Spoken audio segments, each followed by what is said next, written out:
So I'm adding goblins to Minecraft. Goblins are in many video games and movies, so I decided to add them to Minecraft. My goblins will hoard money and be mischievous, so stick around if you want to see that. Let's check out what I'm doing on day one. So the first thing we needed before we could have our money hoarding goblins was money for them to hoard. So as you can see right here, I am showing off how we can craft copper nuggets from copper. You may be asking, okay, how does copper nuggets relate to hoarding money? And you can see here, with 6 copper, gold, or iron nuggets, you can craft the respective coin. And this will be useful later when interacting with goblins. I've been working on some new code, and I've added in a base model for the goblin. So if we type /function gag dp summon lush goblin, you will see it spawns in a baby zombie with an iron helmet. And this is, I haven't done the texture yet, but I will make this look more goblin-y.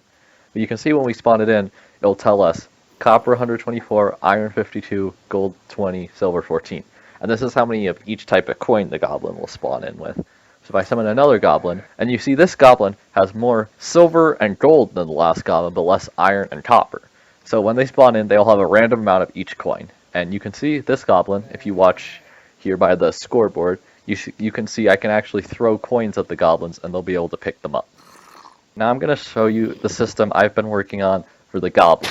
So as you can see here, we have a goblin, and if I stand still for exactly 10 seconds, he will aggro onto me and steal whatever item I have in my hands. Right now I'm holding 5 rabbit hide, so see, he will hit me, steal the item, and it is gone, and he'll only hit me once. But if I give myself some saturation, we can also attack the goblin, and then he will come after us and attack us, but he will not try to steal your item.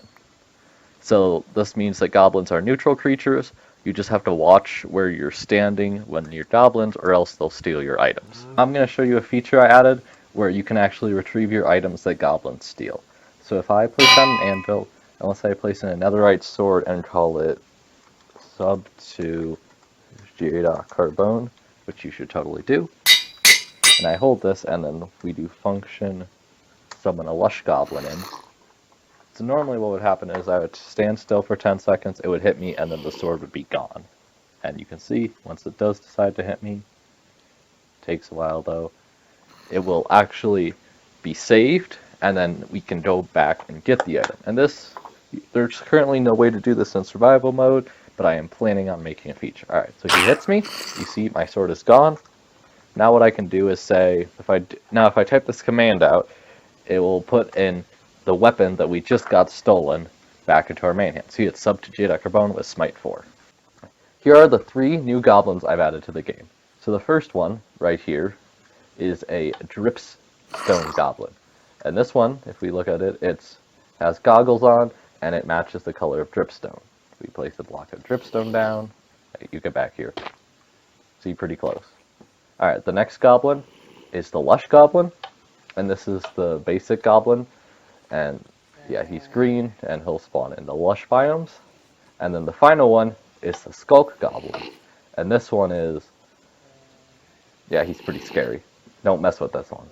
And if you may have noticed, the lush goblin was the base model I was using for the goblins when testing on them in the video, and you can see now I've added him in.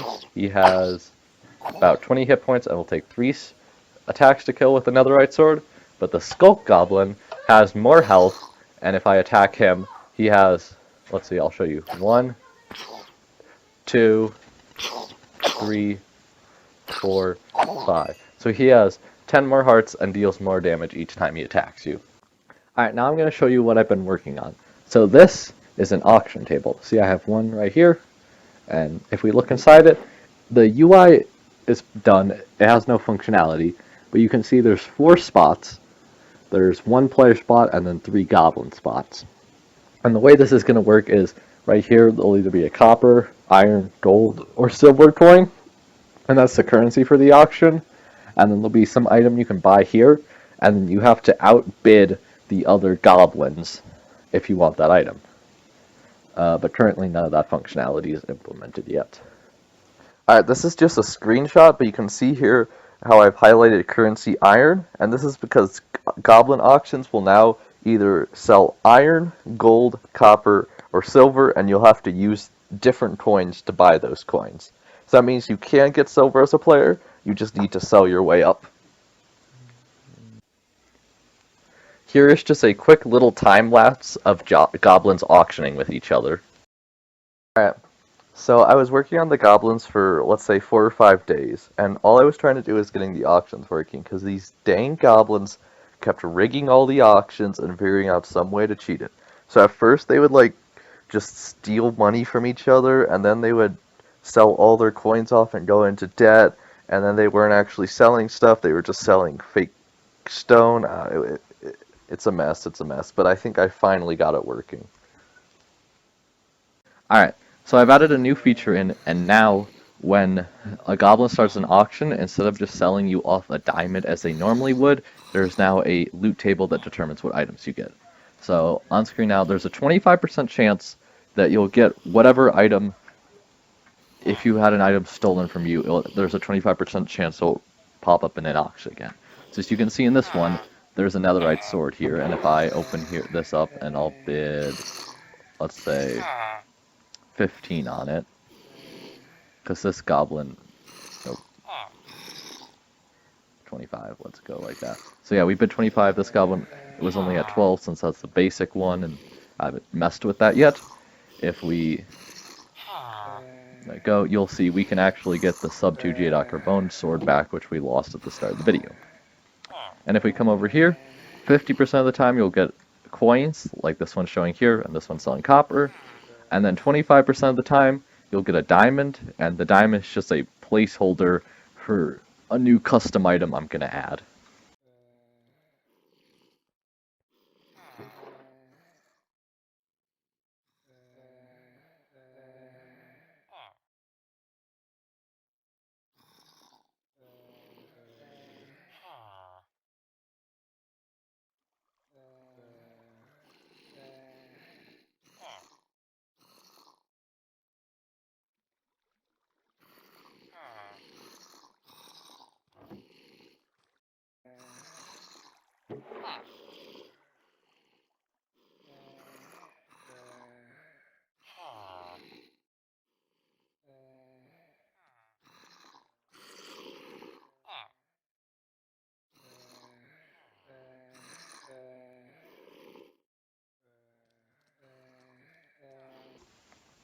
Alright, I'm going to show you the 3 new textures I made for the wands. So this is going to be the Lush wand, this is the Dripstone wand, and this is the Skulk wand. I've been working for a while, and now I've added 9 new wands into the game. You may be asking, how do you get these wands? So instead of goblins auctioning off diamonds, now based on their type, they can auction off three different types of wands. So let's show off the wands. So the first ones I'm going to show off are the Lush wands, which you can get from Lush Goblins. So the first one we get is called Bramble Whip. It takes 1 second to recharge. It takes 1 amethyst shard to cast it, and it costs no levels. So if you see, we can pull mobs around with it, and it poisons them. And if you watch closely on the hotbar, you see it as a slight timer. Alright, the next one is Sporehound. So when we right-click with this one, it has a longer timer of 5 seconds, and takes 2 amethysts. But it will spawn in a dog that has more health, but will slowly die over time. Alright, the next one is Halo Regeneration. And this one has a 10-second recharge, and costs 2 shards. But you can see when we place it down, it will heal all mobs within the radius for 5 seconds. Alright, now let's cover the Dripstone wands. So the first one is Stalak Strike, and what this does is if we summon in a pig, if we right click, it'll summon in a lot of stalagmites that will fall quickly. Alright, the next one is Stomp. What this one does is when you use it, it knocks all mobs into the air and creates a field of slowness 1 around you for a few seconds. Alright, the next one is Copper Skin. And what this one does is when you cast it, you get resistance and lightning, resistance and absorption, and then you call down a strike of lightning and wither nearby mobs.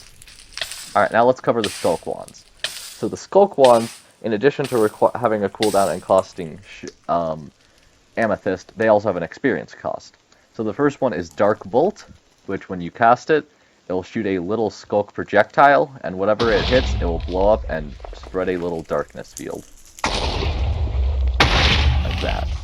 Alright, the next one is Chain Lash, which if we summon a pig in, what this one does is when you right click, it's pretty simple, but it creates an AoE wither effect.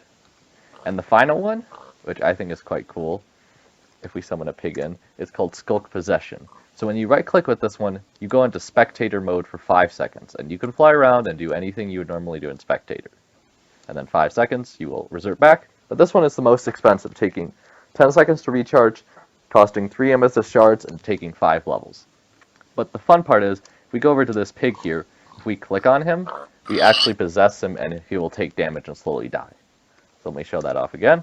Once this one recharges, we can go out, right click on him, and we will go inside his body and possess him, and he will constantly take damage until he dies, and then we will emerge out from the form.